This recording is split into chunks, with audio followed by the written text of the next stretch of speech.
Hello and welcome to another video in my series of colouring a page with only one colour. And today that colour is pink. This was chosen by you in a series of polls that I did across my social media accounts, and pink came out on top with purple following very closely behind, so that'll probably be next. So without further ado, let's get straight into the supplies that I have chosen, and this is all the supplies that I have. You may see some different supplies than I had last time, a couple of different ones in there, and that's just because I forgot to include them last time, so they're all here anyway, so we've got even more supplies than last time. So we'll start off with the Sakura Jelly Roll. This is in the Stardust Jelly Roll pack, and this is a lovely pink colour. It's nice and sparkly, so we can probably use that for any elements on top to embellish things. We also have the Tombow Pen in colour 815, which is a really deep pink, almost red, but it is actually a pink. Here we've got the Holbein Pencil, and this colour is Cherry Blossom. This is a really, really nice light pink, and I lost my Deco Pink in the Prisma set, so I was looking for something to emulate that, and this was perfect. This is the Spectrum Noir Colorista alcohol marker. This is not one that we included on the blue video last time, purely just because I forgot to do it, and this is in the colour Orchid. Next up we have the Faber-Castell Polychromos, and this is Pink Madder Lake. Then we have the Spectrum Noir Sparkle Pen, and this one is called Cosmos. So I've tried to put in a lot of different pinks, you know, if I possibly could, just to try and give us some light and dark shades so we can do a bit of shadowing and things like that. This is the Pasca Paint pen. Sorry, that colour was light pink. We then have the normal Spectrum Noir pens, and this is PV2. Just going to zoom in very slightly so that you can see a bit better.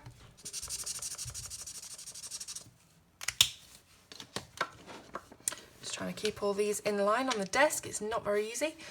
Next up we have the Black Widow pencil, and this is the colour Watermelon. Beautiful pink there, love that one. Next up we have the Marco Ravine. This is number 514. This is quite a dusky pink. As I say, I've tried to get lots of different shades of pink. It's not easy, but I think yellow is going to be the worst. This is Eco Line number 545 Red Violet, but it actually comes out as a really nice dark pink. This is a Spectrum Noir Illustrator pen. This is PV4 Deep Pink, another really deep dark pink. Then we have the Staedtler Triplus. This doesn't have a name or number, but you can see it's quite a nice bright pink, that one. This is a Spectrum Noir Graphic alcohol marker, and this is AP3 Vintage Pink. Just move this up so that you can see. There we go.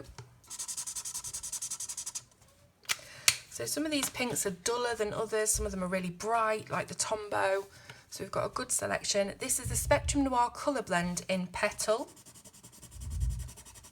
Almost a neon pink there. Next up we have the Beryl Charisma Colour Pencil in pink number 929.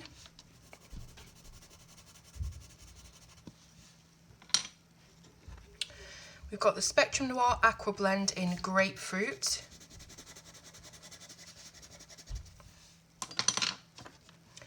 Caran d'Ache Luminance in Anthraquinoid Pink. Hopefully I've said that right. What a weird name. This is slightly more peachy, I think. But that's the thing with pinks. Often they can go sort of into purples, and often they can go into pinks and peaches. It's really hard to stick to true pinks. So obviously we've got a lot of different shades here. This is the Prismacolor Pink Rose number 1018. So yeah, sometimes you'll find yourself going into the lavenders and the purples slightly, and sometimes the other way into the peaches. But that's just how it goes. So this is Rose Pink in the Aqua Markers by Spectrum Noir. Then we have the Lyra Rembrandt Polycolour in Dark Carmine.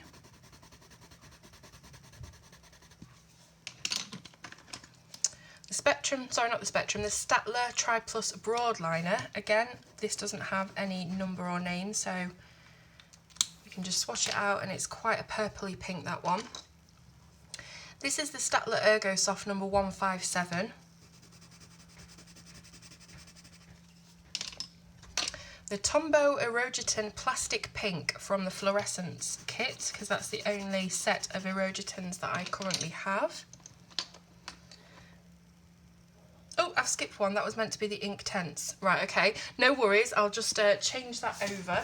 So that is actually the Erogeton.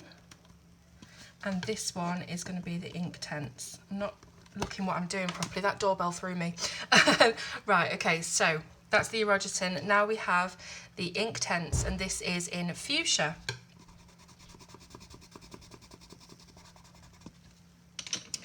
Next up is the Faber-Castell Albrecht Dürer in Rose Carmine.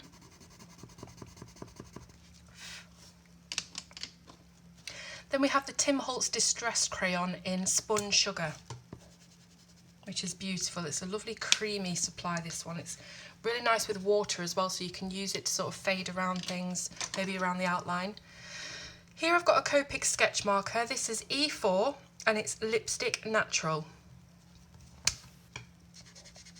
So this is a very dusky sort of vintage pink, that one. It's not what you would think of instantly as pink, but it is in the pinks range.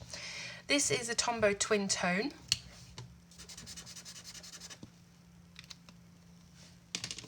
Then we have the Crayola, and this one is called Tickle Me Pink. Next up we have the Caran d'Ache Neo Colour Aquarelle crayons. Just move this up a bit, and this colour is Rose. Now we have the Spectrum Noir colour tint pencils, which have graphite in them, so they actually have that stuff that you'd find in a normal drawing pencil, and it just makes the colour really sort of vintage. And this one is actually called Vintage Rose. Now when you first look at this, you probably won't see pink there straight away, but it is on the pink spectrum. Obviously it's called Vintage Rose. It's just a very, very dark, deep pink. So I'll be using that one definitely as shadow on our picture. We then have Vibrant Jungle. These don't have any numbers or anything either. Then the Derwent Light Fast, and this is the colour Heather, which was the closest I could find to a pink in the whole set. Then the Caran d'Ache Supracolour Limited Edition, and this is the Portrait Pink.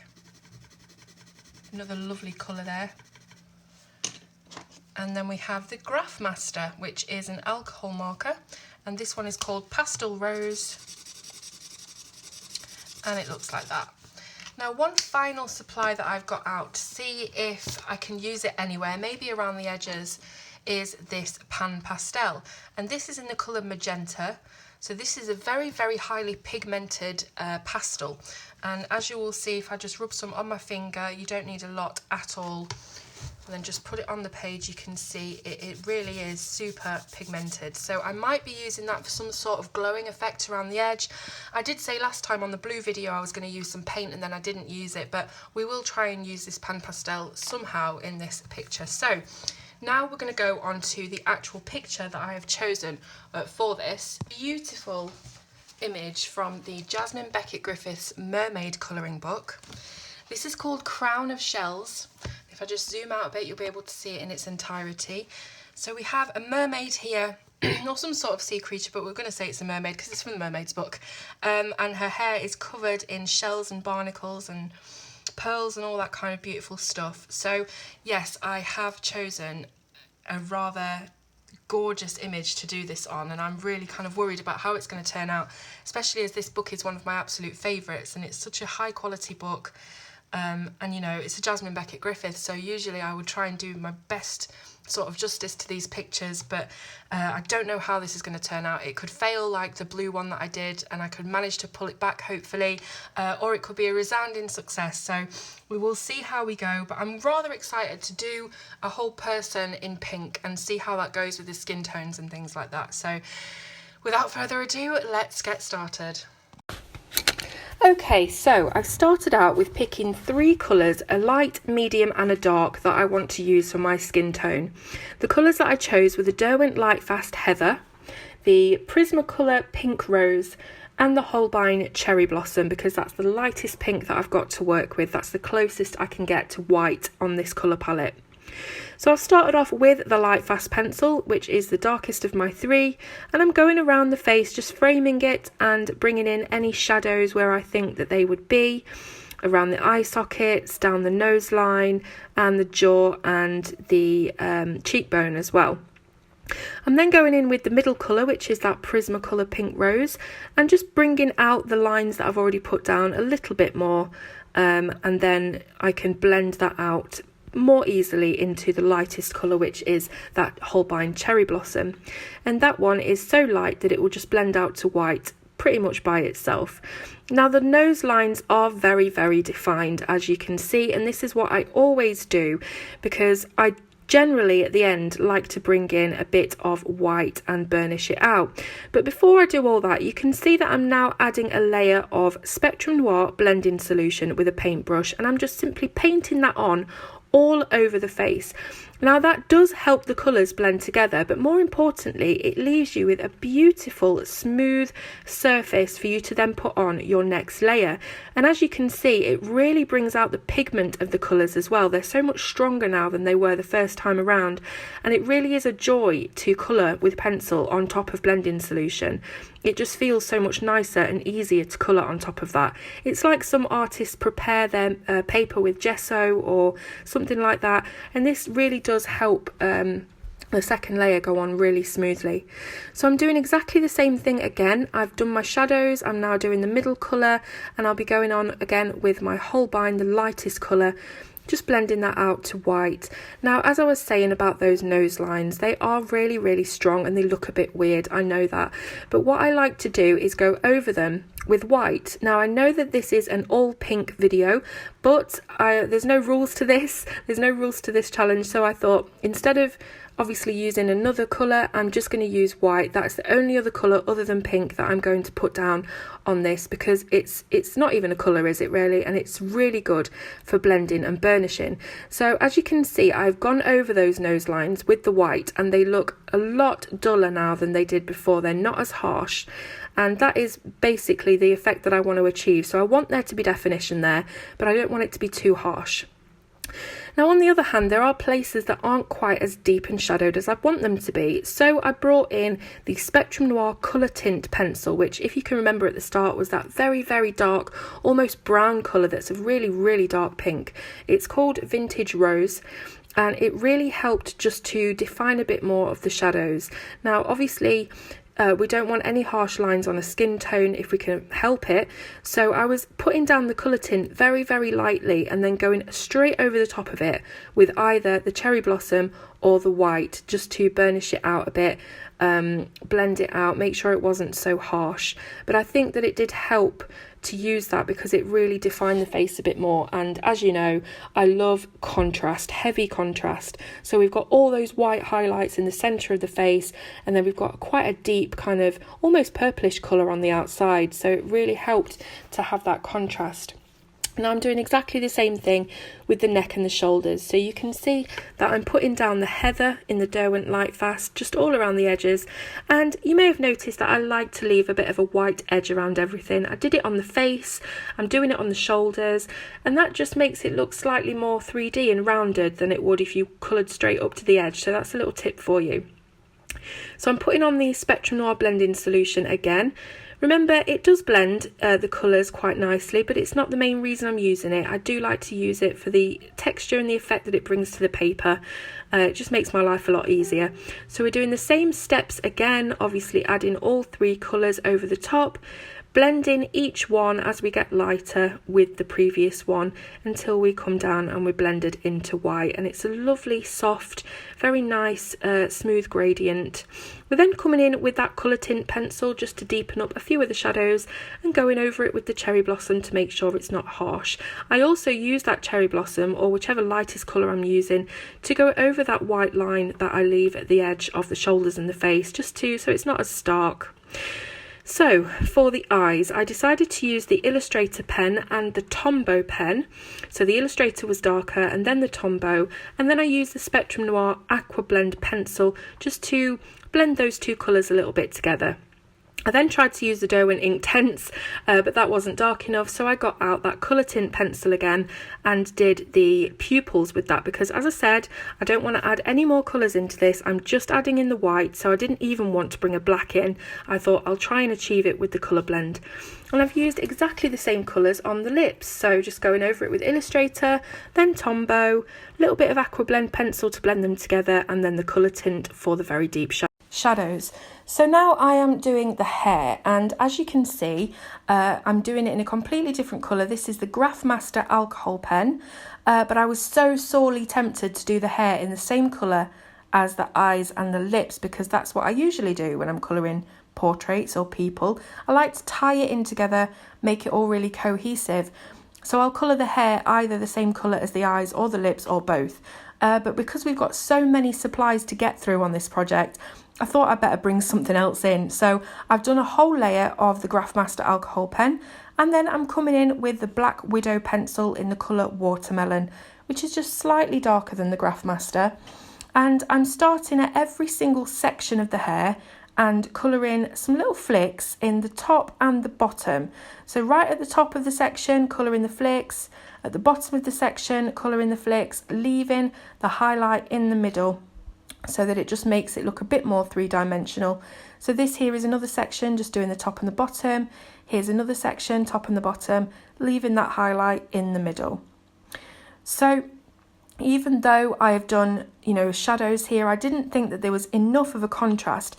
So I've come back to that beautiful colour tint pencil. Now, who would have thought that we'd be using this pencil so much in this project at the start of this? Because it's so dark and just so not what you would think when you look at pinks, but it's been an absolute wonder for this picture.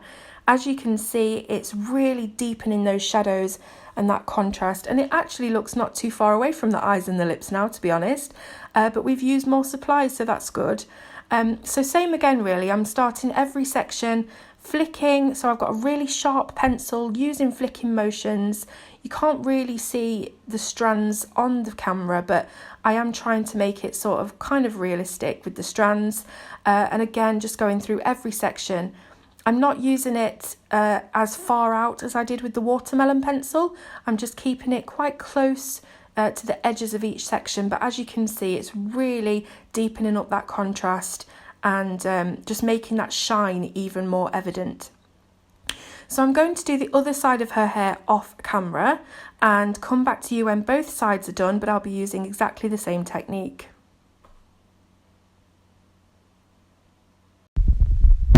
Okay, so we're just filling in the eyebrows now with exactly the same colours as we did on the eyes and the lips.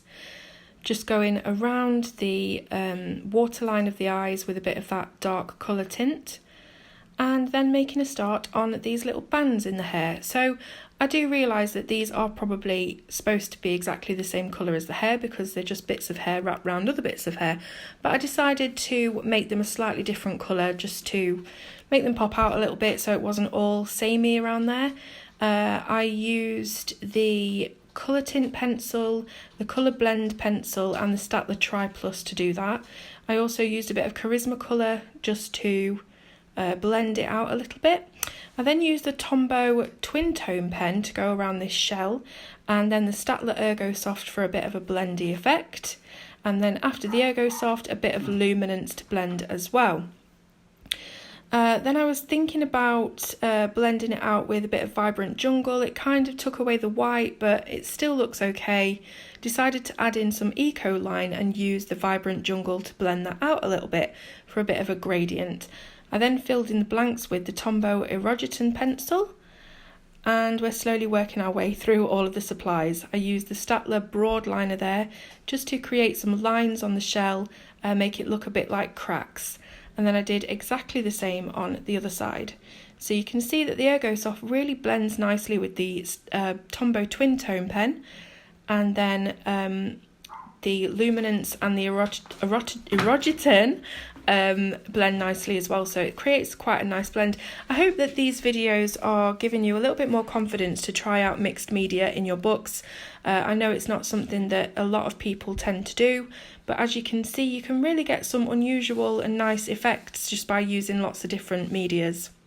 So I used the Copic here and then the colour tint over the top to deepen it, and I really liked how when I put the white on to burnish, it looked so soft and really smooth, and I really love that combination of the Copic and the colour tint and the white. So I popped a bit of Neo colour on here, and basically I chucked everything at this shell. We've got the Caran d'Ache Supra colour, I'm using plenty of water, we've got the Pasca Paint pen, and it all went a little bit wrong, but every single picture I do, there's an element of it that goes wrong at some stage. So I'm using all of the rest of the supplies just to try and get this to a point of where I like it and how I saw it in my brain, but I do a lot of work on this shell. I keep coming back to it, as you'll see in the rest of the video. So I took a little bit of the Supra colour, just trying to fade out some of the lines a little bit. I even put on some white to try and blur the lines a little bit. As I say, just trying to make this shell look right. Got a little bit of the Spectrum Cosmos, and then I've come on here with the Polychromos on the next shell. Just thought I'd leave that shell to dry a little bit because I chucked everything at it. Blending out with the white and adding a little bit of the Marco Ravine and the Lyra just for shadows and bits that I wanted to stand out. Just doing the inside of that shell again with the Copic. Then using the Spectrum Noir Aqua Pen just to do a little bit of a wash on this little starfish that's nestled in her hair, and then coming back to this shell again with the paint pen and the broad liner. I don't really know what I'm doing at this point, I'm just trying to fix it somehow. So I've come out here with the graphic pen and the Copic pen, and also the Holbein and the Luminance pencil, and a little bit of that broad liner as well, just to put some lines in there, some interest on the shell. I'm using all sorts of bits of pencils here just to do this little horn that's coming off that naughty shell. I'm using Tombow, I'm using Inktense, I'm using all sorts. Then we're back to that lavender in the Derwent Lightfast that I used, and some of the Staedtler Ergo Soft because they look quite nice together, and again white to blend it out. Just doing the same thing on the inside and then using the Tombow to add those lines in on the shell. Here I'm using the Erogeton pencil very simply with nothing else, just blended out into the white of the page, and I'm using the paint pen just to do these bits of coral in her hair because I wanted it to really stand out. So on the pearls I'm using the Jelly Roll Stardust, and that's all glittery and sparkly, which you can't really see on camera, but it makes a really nice effect on these pearls. Just adding that into her necklace as well, and then using the Copic lipstick colour, trying to do this shell at the front with again the colour tint pencil, which I really liked that combo on the shell that's in her hair, so I really wanted to use this down here rather than more sort of bright pinks. So I'm adding in the white again just to burnish and smooth it out, because the shells are all smooth, aren't they? So just trying to smooth it out a little bit, make it look maybe slightly pearlescent. Adding a little bit of Spectrum Noir blending solution and using my finger, because when you put the blending solution on quite a thick layer of white, it turns into a bit of a paste, so you can use your finger to sort of blend it out a little bit.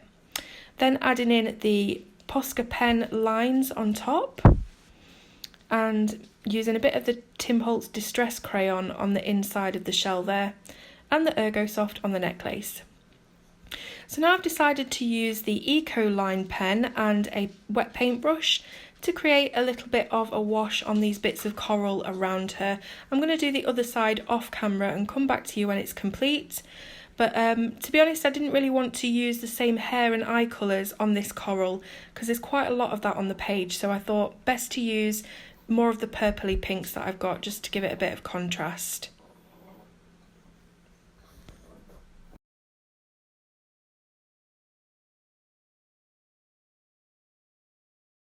Okay, so there we go, it's all finished. I've just got to add my little white gel pen highlights, which I'm doing actually with a Pasca Paint pen this time.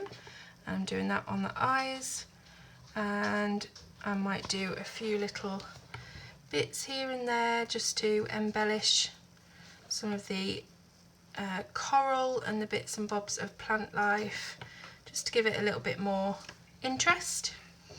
So I really hope that you've enjoyed watching this pinks colour along, and it did turn out a bit more red in places than I was hoping for it to do, but we did use all pinks, so that's just the way that it's gone. I really hope that you've enjoyed watching it. Do let me know in the comments what colour you want me to do in the next video, and I will see you soon on Colour with Claire.